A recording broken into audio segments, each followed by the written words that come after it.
Well, good afternoon, everyone, from a frozen tundra. I'm in Syracuse, New York. I have a guest in Hamilton, New York, and a guest down at Cornell University in Ithaca, and we are freezing, but we're ready to warm up with a great 45-minute episode coming your way. This is Advancement Live. It is 1 o'clock. It is January 22nd. Hope many of you enjoyed a long 3-day weekend for Martin Luther King Jr. Day. So I am Kim Infante. I'm your host for today's Advancement Live episode. And today we're talking about texting and some of the unique ways that we can reach our constituents where we know they always have their phones in their hands, if they're anything like us, and ways that we might be able to communicate with those folks via text. So I have two amazing guests. I can't wait to introduce you to both of them. I can't wait to learn from them. But first, just a few things about Advancement Live, which is part of the Higher Ed Live network. All of our episodes are free. They offer you direct access to the best and brightest minds in higher education. And you can be part of today's live broadcast. You don't have to be seen or heard, but we certainly would love to see your tweets. You can use the hashtag HigherEdLive. If you've done text campaigns, if you have questions for two of our guests who are on today, you can absolutely tweet us during the episode, and we'll certainly answer those in real time. You can access our videos anytime, any of these episodes in our archives, and those are at higheredlive.com. If you are walking out in this cold weather, or perhaps you live somewhere warmer, you can take Higher Ed Live with you on the go. We also have a podcast that's available. And Higher Ed Live is produced by M. Stoner. M. Stoner is a digital-first agency that's committed to tailored solutions that drive real results. We're lucky today to have a sponsor for today's episode. And so I have a quick message from that sponsor who asks, you should ask yourself, are your participation rates dropping? Are you struggling to reach your alumni? Colleges, universities, independent schools, they use a company called Relay for giving days, for phone-a-thon, for senior class gift, for lapsed donor outreach, for events, for so much more. So you can try Relay and you can connect with alumni over text. Their website is relaytxt.com or info@relaytxt.com to learn more, to try a free trial. And we will be tweeting a link shortly from @HigherEdLive. So all that being said, now we get to the good stuff. I get to introduce you to Kendra from Cornell and Catherine from Colgate, joining Kim from Cuse on our 45-minute episode coming your way. So Kendra is Assistant Director of Young Alumni Engagement. She works down at Cornell University. She focuses on increasing both student and young alumni participation, and also on driving new philanthropic messages for Cornell, and really talking to the younger audience, the recent graduates. And then Catherine is over at Cornell. She serves as Senior Associate Director of Annual Giving. I'm sorry, she's not at Cornell. She's at Colgate. I lied. Colgate in Hamilton. She is Senior Associate Director of Annual Giving, responsible for the marketing efforts that contribute to a wildly impressive $13 million annual fund at Colgate. She oversees professional staff, all the programs. She works on alumni participation, on volunteer management, on stewardship, on student philanthropy. She wears many, many hats, and her team is responsible for a 46% annual alumni participation rate. We all bow to you, Catherine, for the work that you do at Colgate, and can't wait to learn from you today. So there we go. My spiel is over. It's time to hear from Catherine. It's time to hear from Kendra.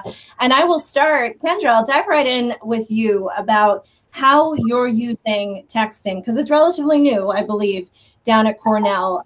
Just a brief overview, where you started this and how you've used it so far, and then Catherine will jump over to you. Sure, great. Thanks, Kim. So we started texting about 10 months ago, maybe 8 months, thinking about it about a year ago, and we wanted to try a pilot with our young alumni audience. And we were thinking about, like you said, reaching them in a way that we know they're on their phones all the time. They're not necessarily responding to our emails as best we hope, and mailing, you know, we don't even know if we always have the right address, right? So we started with a pilot last April, and we targeted our young alumni who were either non-donors or long-lapsed donors, people who haven't given in over 5 years. And the way we kind of layered on thinking about why texting might be appealing to them was that these people had engaged with us digitally, right? We track our engagement on our Cornell alumni social media platforms, Facebook, LinkedIn, and we kind of layered that digital engagement over their giving history. We texted them with an appeal about our crowdfunding projects that go live in April, thinking, we're listening to some of the responses that I hear in my work focused on young alumni giving. They want to give to things that are immediate. They want to be able to see where their dollars are going. And they love current students, right? They were just students. They might know some of these teams. So we tried that pitch. It went medium. I say medium because we didn't get a huge number of gifts per se, but we also didn't get any real negative feedback from this audience. The most negative we got were people responding as if they thought we were robots, right? We would get some unsubscribed and that was it. So we kind of knew we had to try it again, right? But maybe it wasn't the best new donor acquisition tool. So then we kind of pivoted and tried a wider alumni base and used it as a renewal tool. So we have a loyal giving society here at Cornell called 1865 Society. And you entered by making a gift of any size and giving 2 years in a row consecutively. So at the end of our fiscal year, the end of June, we texted people who were either about to lose their membership because they hadn't yet renewed, people who would become members if they made their gift, kind of the, hey, time's running out. You'll get into the society if you make your gift before June 30th. And that campaign performed really well. It actually spanned the entire age range. We got a lot of gifts from our most recent graduates, from our oldest graduates that we were texting in this campaign, and people kind of saw it as a nice reminder. So we felt really encouraged by these results. And so we've been planning and implementing our newest iteration of the campaign that we started this December, where we're starting with some more mobile engagement rather than only asking them to give via text. So I can talk more about that later, but I'm sure we want to hear a little bit about how Catherine's doing it over at Colgate. Yes, absolutely. That was a great overview. And I know, Catherine, you're using it for some similar ways at Colgate, but also kind of have expanded that. So let us know what's the texting strategy, your inside secrets at Colgate. Sure. Well, thanks again so much for having me here today. I appreciate it. Similar to Kendra, we started using texting about 2 years ago. And in the beginning, we really thought it was going to be a great tool for recent alumni engagement. So that's where we focused our efforts in the beginning. We did our first texting campaign and it went okay. We raised some money. We got some, good responses, some not great responses, and just like Kendra, kind of refined and tested from there. And some of the things that we found along the way were, one major change that we made was we changed the site that we were directing our alumni to. So we were sending them to a pretty antiquated online giving page that it was really just wasn't mobile friendly. So you got a text message on your phone, go to this site, it doesn't work well, and we figured a lot of them were just quitting. They just decided not to make their gift. So one of the things that we changed along the way was changing the site that we were directing them to. In addition to that, similar to Kendra, we opened up and expanded the years that we were texting to. As we were kind of testing and refining what we were doing, we found that we could push back much further into class years than we were originally expecting. Right now, we text all the way up to our 50th reunion class, and we see really great results from that. And then, as you mentioned, Kim, we've expanded outside of annual giving. So while we text for large campaigns like fiscal year end and calendar year end, we also send really specific solicitations related maybe to athletics or other affinity solicitations that are happening. And we use it outside of annual giving. It's really become an advancement tool for us. It's managed within our department. The platform manager is within our department, but we kind of have first dibs on it, but on the day. But we use it for other departments as well. So in that way, it is an engagement tool outside and not just asking for money. Let's ask a technicality question, because I know some folks are brand new to this whole idea. You're not physically, as Catherine, taking your cell phone and texting all of the alumni that are, and you can talk a little bit, I know you're a Hustle client. You can talk a little bit about kind of how your tool works, if it's just staff, or students, and then of course, Kendra, I know you're in Relay, and how that works, just the technicality real quick. Yeah, absolutely. So no, we are not sitting with our phones texting, typing in numbers and texting people individually. The way Hustle works, you kind of load all your folks up into their database and they roll into, I'm not going to describe this very well. They roll into pools, and you assign agents, so that's whoever's texting. At Colgate, we've really stuck with having staff doing the outreach because you're never quite sure what responses you're going to get. So we've found that we feel better having staff receiving those so that we can think through any responses that need just, more than a general kind of thanks for taking the link or sorry, we understand you don't want to give right now. So they roll into this pool. We actually come together. We call them hustle parties. So we get together in our conference room. A lot of the folks from the annual giving team, we sit there with our computers and some snacks, and we start sending text messages. And in a matter of a couple of hours, we can send thousands. And when I say that, I mean, we get calendar year end. I think we sent 12,000 messages. Wow. We sent that with 5 staff in 3 or 4 hours. So we can go through a lot of people. And so your initial messages kind of are, you determine the script and the person's name and information pops up on your screen and you just keep hitting enter. You send 50 at a time and then you can start replying to people. So when they reply, it's an individual conversation. When they reply, there's no canned response that goes back to them. They don't like say yes and they get an automatic response. Nothing about it is automated in that way. So having a real, genuine one-to-one conversation with people, which means you can address their concerns, you can ask their questions, you can tell them their giving history, whatever it is that they might need. And did I cover all your questions? And yeah, we primarily have staff doing this. We have had some students do stewardship messages for us. Outside of that, it's been staff. Cool. Kendra, how about you? Yeah, so the mechanisms of Relay work very similar to Hustle. You upload a list, depending on how many people are texting. You can either pre-assign or it just kind of randomly generates amongst the texters. And what I love about it is that you can, as Catherine said, pre-pop the initial message, right? So you determine what are the merge fields, basically. It's scripted for the initial, you just go through and say send, and then it's one-to-one. And I like that with the platform, you can have some kind of, they're not pre-populated, like they don't automatically respond, but you can have some suggested replies. So if somebody has a general question that we might hazard they would respond with, we could have a suggested answer so that some staff members who might not be as familiar with the actual project or the actual campaign can still have a suggested reply. Similar to Catherine, we've also primarily only had staff be texting at this point. As I mentioned, this is only our 3rd live campaign. I work with the senior class campaign, so we're brainstorming ways that we might want to branch out and have our team of executive board, day-to-day leaders of the senior class campaign be texting. But I imagine that even if we do that, it would still be all together in the same room so that I'd be there able to kind of talk through any questions that might need more tact, let's say.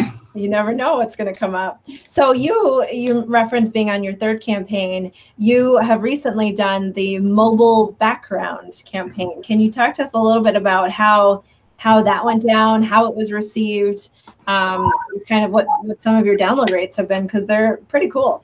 Yeah, for sure. So we've been trying to expand the use of texting beyond annual giving, right? Similar to Catherine, we don't want people's response as soon as they get a buzz to be like, oh, Cornell's texting me from Honey again, right? Mm-hmm. I see a similar shift with how people treat their mail or their emails. So this December campaign came out of trying to come up with some sort of engagement that would just be something nice to facilitate via text.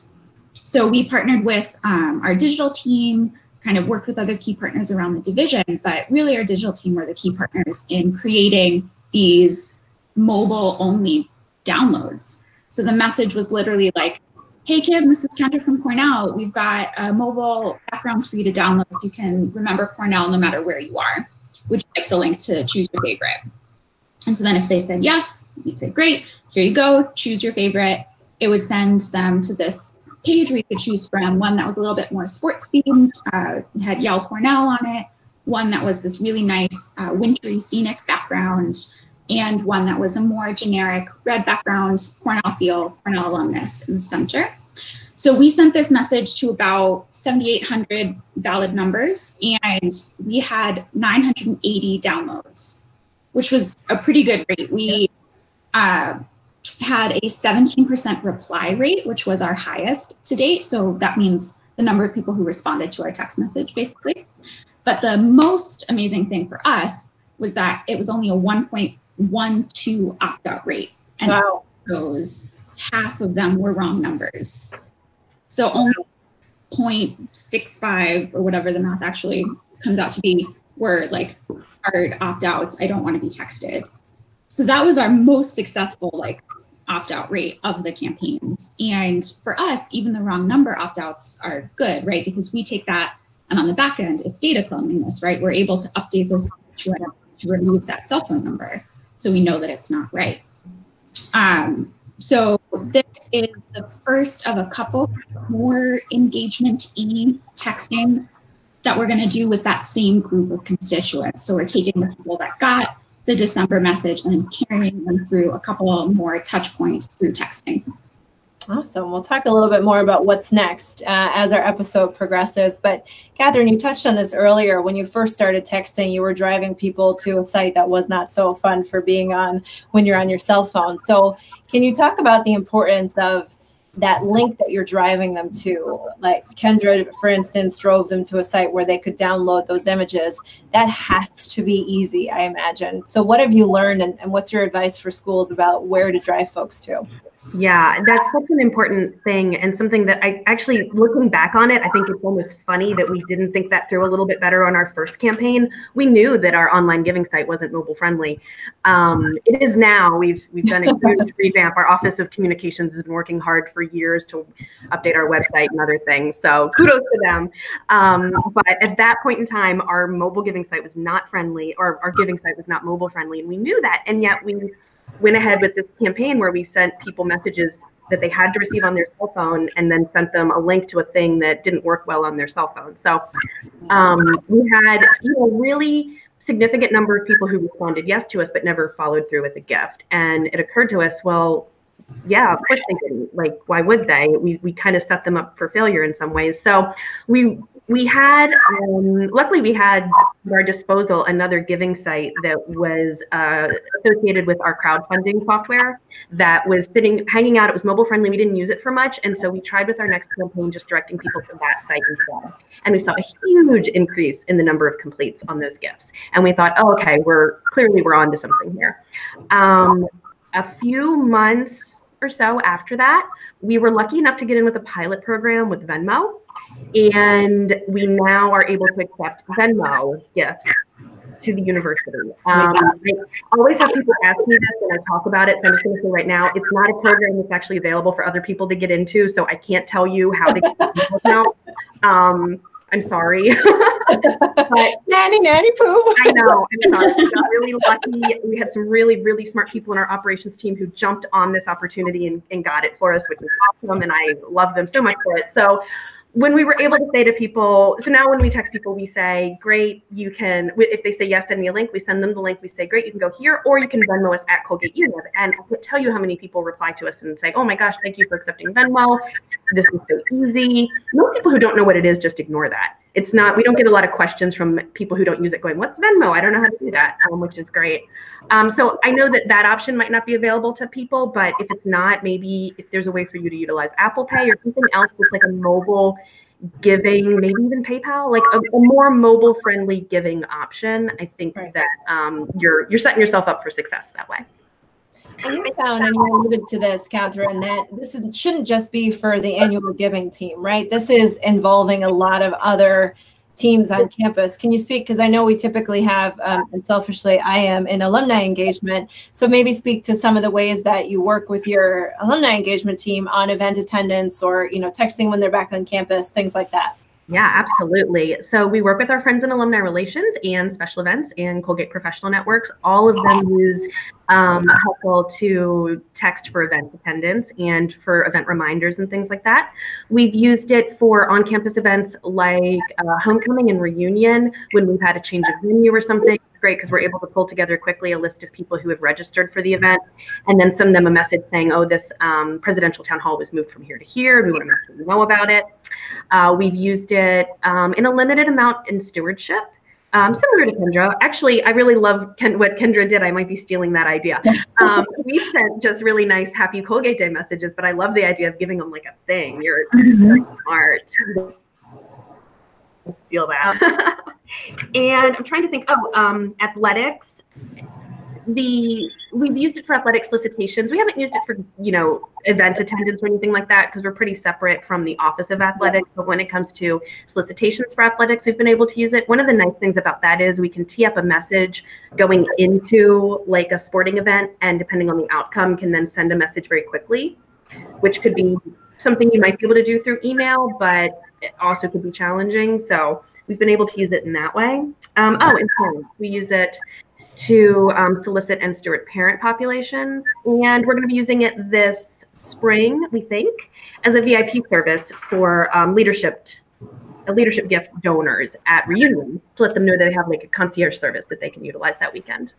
Awesome. So I think it's important, and Kendra, I'll have you touch on this as well, but this is not necessarily a young alumni engagement tool. When you're talking about leadership donors or class reunion, 50th class reunion, I mean, I think we need to remember that my mother, she's not in her 50th class reunion and she would murder me if she thought that I said that, but she's on her iPhone. It's like the first thing she looks at in the morning, the last thing she looks at night. So this is not just something that the kids are using, if you will.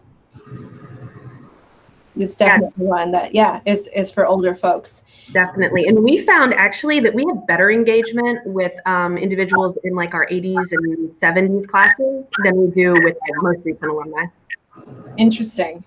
So Kendra, as you look at, go ahead. Yeah, I was going to say, we saw a huge spread, especially in that year-end campaign message. We had the most number of like messages back from our 2 youngest decades, but I would say like the next third came in from that same slew of decades that Catherine was mentioning. We even had a gift from somebody in, I believe it was a class of 1958. Wow. Mm-hmm. Awesome. So as you look at progressing your campaign, going from the mobile backgrounds to, this is part of a strategy. And I think that that's important too. When you talk about texting, it can't be one and done, but it's part of a whole continuum throughout the year. So what's next, without giving away too many secrets for any Cornell alumni who might be watching, but what's next as this campaign progresses? Yeah, that's a great question. So with this same group of folks, we've got the mobile background offer that happened in December. So pure like Cornell wants to give you this thing, hope you enjoy it, offer only, right? This month, we're working on kind of a digital event tie-in where we're going to be offering basically a promo code to the recipients who get this message via text. They'll be able to enter it into this online site, be able to attend a digital event for free. So that's kind of, again, another just offer. Like you're getting this because you're cool with text. Text you. Yep. Cool. Yeah. So that's January. We're aiming for about one a month, one campaign a month. Obviously, it would be more than one message. In February, Cornell has alumni elected trustees that serve on the board of trustees. And we're going to be utilizing texting as an ask, but to us, it's more of an engagement ask, right? Asking people to remember to vote for their alumni elected trustees, right? So at the end, our hope is that we'll be able to message a little bit about why it's important, why these members of the board really serve the alumni population of Cornell. So it's still an ask, but not necessarily for money. Right. But we'll be landing in March with a solicitation. So we are hoping that this campaign will build some trust, some positive touch points with our group, that they'll be able to respond a little bit more favorably in March with that solicitation. And what we're doing to kind of test this hypothesis is we've got a similar mix of constituents who haven't been getting this full suite of campaigns, but they're going to get that solicitation in March. Interesting. So, like the people who've been served up this engagement via text, how they're performing in the realm of giving versus those that are being solicited only via text. I like it. I think what's awesome too about texting is that, we're fighting the noise all the time in email inboxes. And if it's, alumni see 10,000 messages a day, I'm pretty sure 9,950 of them come from Syracuse University in the form of emails. And so how has texting helped you to break through that?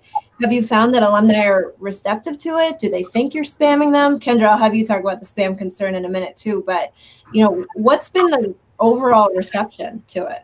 I'd say the overall reception to it has been really positive. I mean, of course, we have some people that say to us, this is too much. I don't want you in my cell phone. And we respect that and opt them out. But we have a lot of people that actually reply to us and say, thanks so much for the reminder. I didn't realize I hadn't made a gift, which always makes us laugh because we're like, we sent you like 40 emails. Or they say, gosh, I've been meaning to do this. And, you know, this is so easy. Thank you. So, I mean, the response that we get is good. And the, you know, the positive responses, when you just look at our yeses and our nos at the end of the campaign, we always have more yeses than nos, and our follow through on it is really great. I was just looking up, because I came somewhat unprepared, I'm afraid to say. So I looked real quick back at my fiscal year end from last year, and 3%, we had 6% of the folks that we texted responded with a yes, and of that, 3% of them made their gift. It's better than our, yeah, I think it's slightly higher than our transaction rates on our emails, which I think is great. And it's, I don't know, and it's also just, it's a level of engagement that you can't get through an email. Right. You cannot, I mean, it'd be very difficult in an email for someone to take the time to write back to a person to say, when was my last gift? Or I'm annoyed about the thing that happened on campus.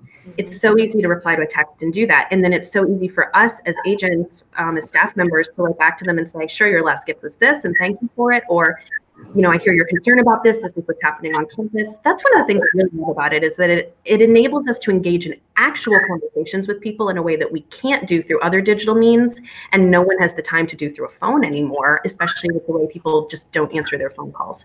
So I think of it in some ways as kind of next generation phone-a-thon. It gives that level of engagement that we love the phone-a-thon for, in a way that people actually get the message. Gotta tweet that. I think of it as next generation phone-a-thon. I like that. Very cool. I mean, it is. It's, you know, so I even see, you know, when my phone rings and I know it's Syracuse, you know that it's Syracuse and it's the annual fund. And so, you know, I answer those calls, but how many alumni are onto us, if you will? And so maybe they choose not to engage in a phone conversation, but a text also allows them to respond when they're, you know, available. That is a question, actually, a technical question about the platforms. So with Relay, Kendra, if someone responds to you way later, is that just like waiting for you in the system? Yeah, so there's a function in the system that is less applicable because we're staff, but able really to set a time frame in which the texting portal is open, basically. To me, this is more applicable if you're having volunteers in and out of the system so that they're not texting in non-business hours. But basically, if somebody replies when we're not on, like, live looking at the platform, you'll get an email reminder saying, hey, you've got a new text to reply to, and you can click directly through that email link. It buttons you right back into the portal, and you can respond basically during business hours or non-West Coast 6 a.m. times. Perfect. I'll use this as a quick opportunity to remind folks that you can tweet your questions or your experience with text campaigns, things that you're curious to hear about from Catherine or from Kendra. Just tweet using the hashtag HigherEdLive, and I will ask those questions as our episode continues on. So, Catherine, I guess another thing that's been really helpful to you at Colgate is being able to update your contact information through texting, like knowing that this is a wrong number and being able to change it. Can you talk about the benefits to your database of these text campaigns? Yeah, absolutely. That's very true. We've gotten so much data cleanup, you know, much better data health since we went about this program, just because, you know, we're sending people messages, and if we've got the wrong person, they let us know because they don't want to hear from us anymore. So we saw a really significant increase in our, I'm forgetting the exact word that my colleague used, but basically in the available numbers that we had going into our phone-a-thon after our first huge, big texting campaign the following fall, so much that it was concerning to her. So we lost thousands of phone numbers. And when we went back and looked, they were thousands of phone numbers that we had realized that we, through our texting program, had found out were actually infect numbers or disconnect numbers and things like that. So it just allowed us to clean up data that way. It's also allowed us to do things like pinpoint some phone numbers that we have for people that maybe it's a parent's number and not the alum's number that we got, you know, through the registrar at some point. Maybe it's a spouse number. Some of these people are great. They're like, oh no, you're looking for my son. Here's his phone number. And we're like, okay, thanks. And we text him and update the information. We're also able to update other people's biographic information oftentimes when we text for events in regional areas. They may say, oh, I don't live there anymore. So that gives us a chance to, kind of clean that up. So offers this, again, because we're having conversations with people, it offers us an opportunity to provide that other level of service for them. And I think that conversation piece, Kendra, is important in combating the, is this spam question? Like in terms of that first one. And I think I would be suspect too. Hey, Cornell wants you to download a mobile background. Oh man, am I going to download a virus onto my phone? So what was some of the feedback you got, and how are you changing your strategy moving forward so that alumni don't think you're spamming them? Yeah, so the funny thing is that we had more people either text back or get in contact with Cornell in another way saying, this seems like spam with the digital offer than with the solicitation, right? People were less apt to be like, is this spam after we ask them to give us money? Right. Something to us like, oh, they think it's spam. We're offering them something nice. But part of it is that we use just our first name, right? When we're building that initial message, it was like, hi, first name. So hi, Kim, this is your first name from Cornell. And if you just get this from a random number, that's a little sketchy. Sure, we acknowledge that now. And something that we heard through some feedback in the text was that if we had their full name, right, people would be able to Google you and say, okay, Kendra Saldana Cornell. Yeah, she's a staff person. This is probably legit, rather than having to question it. And we actually got this message from a couple different ways. A decent number of people texted us back saying, is this spam? This seems weird. People called the general Cornell number that's available online. And some alumni who got the message were engaged, right? These are people who were previously donors. They might have been volunteers. If they had a trusted staff person at Cornell that they normally talk to, they went to that person, right? And said, hey, I just got this text from Cornell. Do you know if this is real? And that was something that we hadn't necessarily anticipated. So some of the ways that we're looking to combat, or at least stay ahead of the spam question for our next campaigns, are getting the message up on the IT page, right? Okay. Other schools have this as well, I'm sure you do, but for big email blasts or messages from the president or things that hit everyone, you can get a message like that posted online so people can Google and see what's up. So we're going to get it up on there. We're also going to share the full message with our internal staff in advance of the campaign going out. So then everyone in Alumni Affairs and Development will know when the message is being sent, exactly what it's saying, who's sending it, so that if they get that question, they'll know in advance what's being said and why. And then also we are, I think, going to be filling in our full name, right? Since it is just staff messaging at this point, we're comfortable with our full name being shared so that if people have questions, you can just Google name Cornell and be like, okay, person, this seems real. Kendra's legit. Okay, she's not spamming me. Okay. Did you have any of those spam concerns, Catherine, with Colgate, or was it minimal? Because I know you've done a lot of the solicitation, but also some stewardship. Anything that was like, what is this? I mean, yeah, we had some people that questioned us. Actually, one of my favorites, someone started quizzing me. She said, you have to tell me something that only someone who went to Colgate would know, not something you can find online. And I hadn't been here that long. And I was like, oh, man. And it was like in the evening, so I was on my own. And I was like, oh, man. But I came up with something, and she believed me. Wow, that's so proud. Yeah, pull out something about a pizza place in town. Yeah. But, you know, it's not to the point where we felt like we had to combat anything. We definitely have some people that they'll reply to us like we're a robot. And so we always reply back to them and make it very clear that we're a real person, but we understand they don't want to be texted and we'll stop. Right. And, you know, just, sorry, I said another thought and it just went right out of my head. So it hasn't been like an overwhelming concern. Some people do call. We can see when they call, there's a little icon that pops up on the agent's screen that shows that they placed a phone call. And what we've done is set it up in a way that if they just call the number that they got the text from, it comes to our 1-800 line that rings here. So we have a staff member who just answers the phone while we're doing it. So she's able to say, oh, it was the annual giving office and they were texting you. And sometimes they ask to speak to the agent, which is always fun. And Yeah, we've just kind of managed it as it's come up.